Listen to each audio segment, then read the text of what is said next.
A autossuficiência de Deus. Ensina-nos, ó Deus, que de nada necessitas. Se de algo necessitastes, tal coisa representaria a medida de tua imperfeição. E como adoraríamos alguém imperfeito? Se de nada necessitas, também ninguém é necessário, e, portanto, não te somos necessários. Tu nos chama, mesmo sem precisar de nós. Buscamos a Ti por precisarmos de Ti, pois em Ti vivemos e nos movemos, e em Ti está nosso ser. Amém. O Pai tem vida em si mesmo, disse o Senhor, e é característico de seus ensinamentos condensar em uma sentença tão curta uma verdade tão elevada que transcende o mais alto pensamento humano.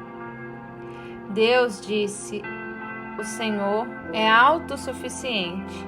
Ele é aquilo que é em si próprio, no perfeito sentido destas palavras. O que quer que Deus seja, é tudo o que Ele é. Ele é por si só. Toda a vida está em Deus e vem de Deus, da mais baixa forma de vida inconsciente até a mais alta, consciente e inteligente de um serafim. Nenhuma criatura possui vida por si só. A vida é um dom de Deus. A vida de Deus, ao contrário, não foi recebida de outro. Se existisse um ser de quem Deus pudesse receber o dom da vida, ou, na verdade, qualquer dom, este outro ser é que seria Deus. Uma forma elementar mais correta de pensar em Deus é como aquele que contém todas as coisas, que dá tudo o que existe, mas nada tem a receber, exceto aquilo que Ele tenha dado em primeiro lugar. Admitir a existência de uma necessidade em Deus é admitir uma incompletude no ser divino. Necessidade é uma palavra de criatura e não pode ser aplicada ao Criador. Deus mantém um relacionamento voluntário com tudo o que criou, mas nenhuma relação de necessidade com qualquer coisa fora de si mesmo. Seu interesse em suas criaturas deriva de seu soberano bel prazer e não de algo que estas criaturas possam lhe fornecer ou de alguma completude que elas possam oferecer àquele que é completo em si próprio.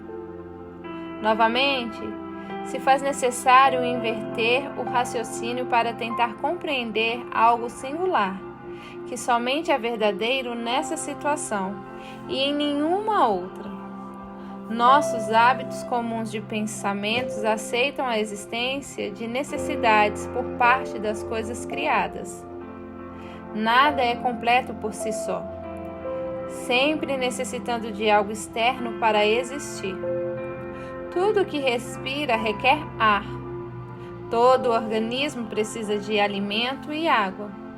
Se eliminarmos a água e o ar da terra, a vida seria instantaneamente extinta.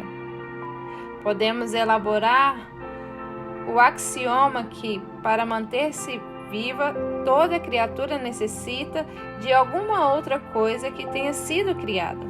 E todas as coisas necessitam de Deus. Deus é o único para quem nada é necessário. Um rio é ampliado por seus tributários, mas que tributário poderia ampliar aquele de quem vieram todas as coisas e cuja infinitude toda a criação deve à existência? Ó oceano insondável, toda a vida vem de ti, e tua vida é tua abençoada unidade. Frederick W. Faber. A questão sobre por que Deus criou o universo continua a incomodar os pensadores.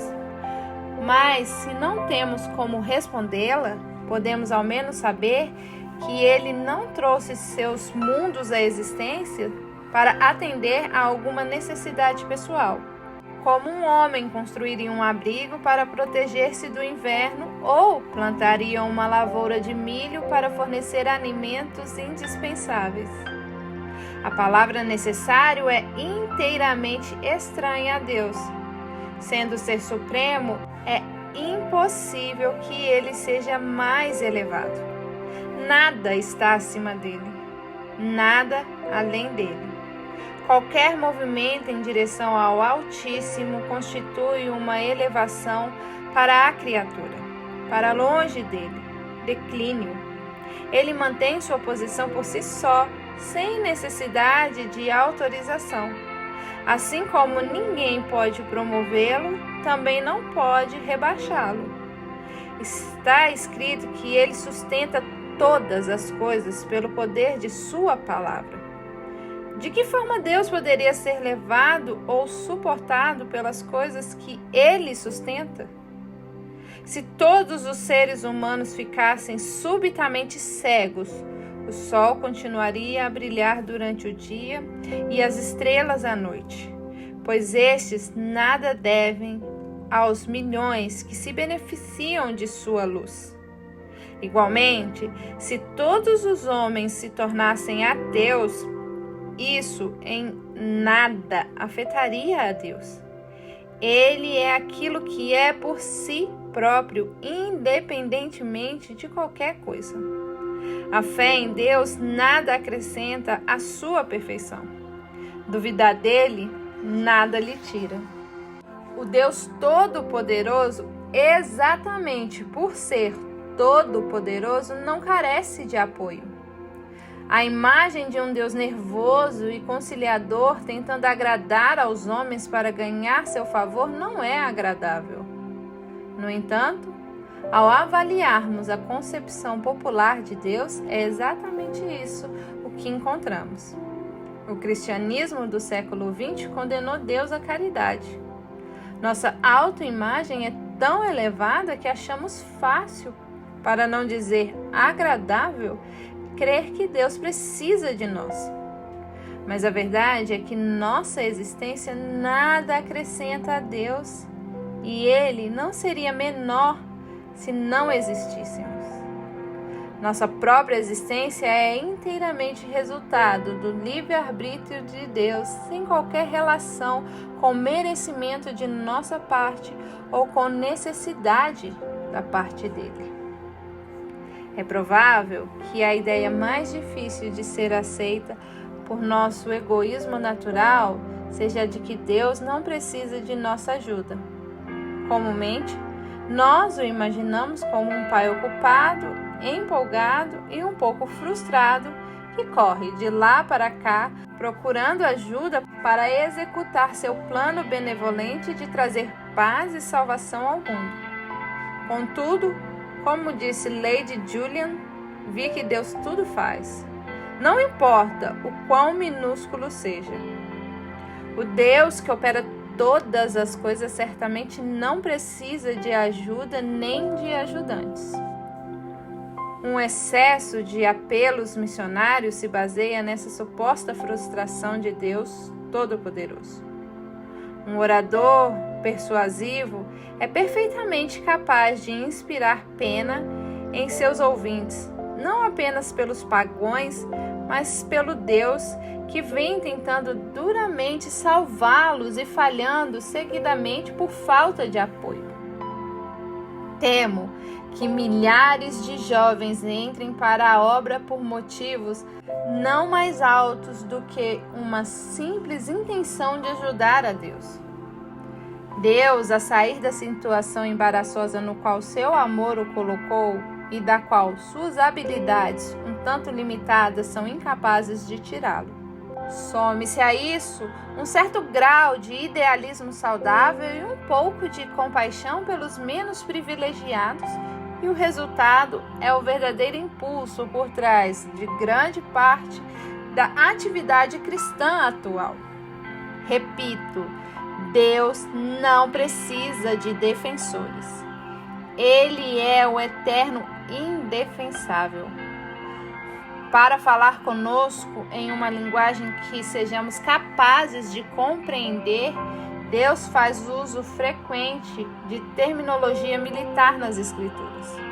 Mas é certo que jamais com a intenção de nos induzir a pensar que o trono da majestade nas alturas esteja sob ataque, com Miguel e suas hostes ou outros seres celestiais lutando desesperadamente em sua defesa.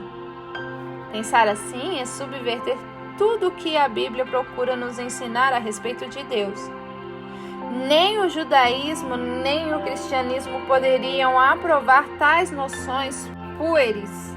Um Deus que precisa de ajuda é alguém que poderia nos ajudar apenas se, por sua vez, recebesse a ajuda de alguém. Poderíamos somente contar com ele caso estivesse vencendo o cabo de guerra cósmico entre o homem e o mal. Um Deus assim não seria digno do respeito de homens inteligentes. Apenas lhe inspiraria piedade. Para ter razão, precisamos pensar dignamente sobre Deus. É moralmente imperativo expurgar das nossas mentes todos os conceitos ignóbios da deidade e permitir que ele seja em nossa mente o Deus que é no universo. A religião cristã tem a ver com Deus e com o homem, mas seu ponto focal é Deus, não o homem. A única coisa que torna o homem relevante é ter sido criado à imagem de Deus. Ele nada é por si só. Os salmistas, os profetas, nas Escrituras, falaram com desprezo do homem fraco cujo fôlego está em suas narinas, que cresce como a grama pela manhã apenas para ser ceifado e definhar antes do pôr do sol. O ensinamento mais enfático da Bíblia é que Deus existe por si e o homem para sua glória. A altíssima honra a Deus está em primeiro lugar nos céus, assim como um dia estará na terra. Com tudo isso, é possível que estejamos começando a entender por que as Sagradas Escrituras têm tanto a dizer sobre a importância da fé e por que tratam a incredulidade como um pecado mortal. Dentre todas as criaturas, não há um sequer que ouse confiar em si próprio. Deus é o único que confia em si. Todos os demais seres devem confiar nele.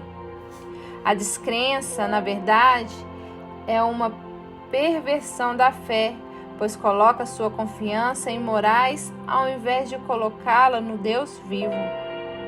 O descrente nega a autossuficiência de Deus e usurpa atributos que não lhes pertencem. Esse duplo pecado desonra a Deus e, em última análise, destrói a alma humana. Em seu amor e misericórdia, Deus veio a nós como Cristo. Esta vem sendo a firme posição da Igreja desde os dias dos apóstolos. Está fixada na fé cristã, na doutrina da encarnação do Filho Eterno. Mais recentemente, entretanto, passou a ter um significado diferente e menor do que aquele aceito pela Igreja primitiva. O homem Jesus, da maneira como apareceu em carne, foi igualado à deidade, e todas as suas fraquezas e limitações humanas passaram a ser atribuídas à deidade. A verdade é que aquele homem que caminhou entre nós foi uma demonstração, não da divindade revelada, mas da humanidade perfeita. A assombrosa majestade da deidade foi misericordiosamente envolvida na embalagem suave da natureza humana para proteger a humanidade. Desce, ordenou Deus a Moisés. Adverte ao povo para não suceder que transpasse os limites até o Senhor, a fim de ver, e muitos deles pereçam. E mais tarde, não poderás ver a minha face, porquanto homem nenhum pode ver a minha face e viver. Os cristãos atualmente parecem somente conhecer a Cristo pela carne. Tentam estabelecer comunhão com Ele, removendo sua ardente santidade e inatingível majestade. os próprios atributos que ele ocultou enquanto esteve na terra, mas assumiu na totalidade de sua glória ao ascender à direita do Pai. O Cristo do cristianismo popular tem um sorriso fraco e uma auréola. Tornou-se alguém lá de cima que gosta das pessoas, ou ao menos de algumas pessoas a quais, por sua vez, estão agradecidas, ainda que não muito impressionadas. Elas precisam dele na mesma medida em que ele precisa delas. Não nos permitamos imaginar que a verdade da autossuficiência divina irá paralisar a atividade cristã. Pelo contrário, irá estimular todos os santos esforços. Esta verdade, ainda que constitua uma reprimenda à autoconfiança humana, ao ser compreendida em sua perspectiva bíblica, livrará a nossa mente do exaustivo fardo da moralidade e irá nos encorajar a tomar o leve fardo de Cristo e a desgastar-nos na obra inspirada pelo Espírito para a honra de Deus e o bem da humanidade. Pois a boa nova são que o Deus que não necessita de ninguém se rebaixou por sua soberana condescendência a fim de trabalhar em seus filhos obedientes e por intermédio de cada um deles. Se isso parece contraditório, amém, que assim seja. Os diferentes elementos da verdade se mantêm em perpétua antítese, exigindo que às vezes creiamos em aparentes opostos enquanto esperamos o momento em que conheceremos tal como somos conhecidos. Então a verdade, que parece antagonizar consigo mesma, brilhará em unidade. E veremos que o conflito não estava na verdade, mas em nossa mente danificada pelo pecado. Neste meio tempo, nossa satisfação interior consiste na obediência em amor aos mandamentos de Cristo e às inspiradas admoestações de seus apóstolos. Deus é o que opera em vós.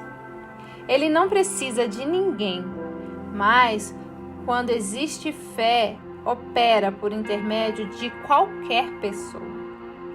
Há duas afirmações nessa sentença, e uma vida espiritual saudável exige que aceitemos ambas. Por toda uma geração, a primeira esteve quase totalmente eclipsada, causando-nos profundos ferimentos espirituais.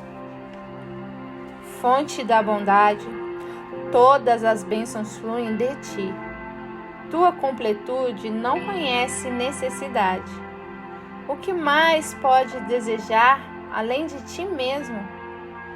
E ainda autossuficiente como és, desejas meu coração sem valor? Somente disto, tu necessitas. Johann Stifler.